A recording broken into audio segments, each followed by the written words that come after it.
In this village, people are mourning a friend and comrade. Carlos Yunda fought for the Farc guerrillas for 2 decades. But he was killed after laying down his weapons and starting a family. His death is still being investigated. But incidents like this undermine faith in Colombia's peace deal.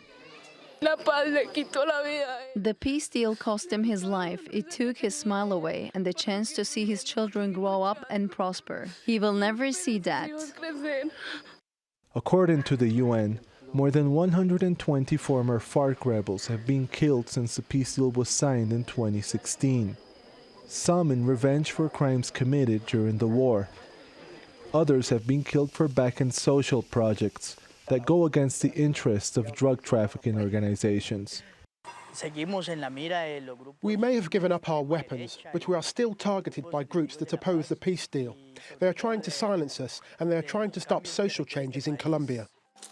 Security is not the only challenge the former fighters face. Projects aimed at helping them to become financially independent have been slow to get off the ground. And housing programs haven't worked out as planned. To help the rebels adjust to civilian life, Colombia built several rural villages like this one. But jobs can be hard to come by in these places, and security can also be a problem. This transition village in the west of Colombia used to have 200 residents. Now it has less than 30. At this farm, former rebels have been able to plant some crops and set up a pigsty with the help of an NGO.